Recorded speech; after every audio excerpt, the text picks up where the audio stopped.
ஏன்பா இந்த வெயிலுக்கு சாயந்தர வேலையில இந்த மாதிரி கொஞ்சம் தண்ணி அடிச்சுட்டு இப்படி உட்கார்ந்தா எவ்வளவு நல்லா இருக்குல்ல.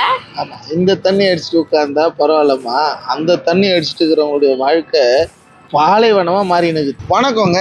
தண்ணி அடிச்சுட்டு, அதாவது ஃபுல்லா குடிச்சு தான் வாழ்க்கையும் கெடுத்து, தன்னை நம்பி வந்தவங்களுடைய வாழ்க்கையும் கெடுத்து, குடும்பத்துல இருக்கிற எல்லா உறவுகளிலும் ரொம்ப கஷ்டத்தை கொடுத்து கொண்டு இருக்கிற சூழ்நிலைகளை நிறைய பேர் நம்ம பார்க்கிறோம், பேப்பர்லயும் படிச்சுக்கிட்டு இருக்கிறோம்.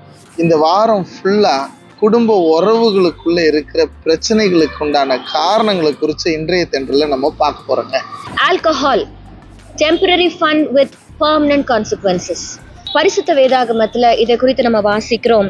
சாராயத்தை நாடி அதிகாலமே எழுந்து மதுபானம் தங்களை சூடாக்கும்படி தரித்திருந்து இருட்டி போகும் அளவும் குடித்து கொண்டே இருக்கிறவர்களுக்கு ஐயோ என்று.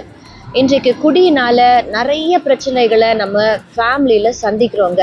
இது தெரிஞ்சே அதுல போய் விழுறதுல என்னங்க அர்த்தம் இருக்கிறது? இந்த குடி என்கின்ற அடிக்ஷன்ல இருந்து வெளியே வர என்னால முடியல, எனக்கு யார் உதவி செய்வான்னு எதிர்பார்ப்போட கூட இருக்கிறீங்களா? The best person is God. ஆண்டவர் இடத்துல உங்களை அர்ப்பணிங்க. என்னை பலப்படுத்துகிற கிறிஸ்துவினால எல்லாவற்றையும் செய்ய எனக்கு பலன் உண்டு நீங்க சொல்லுங்க. கர்த்தர் உங்களுக்கு ஹெல்ப் பண்ணுவார். Have a nice day. God bless you.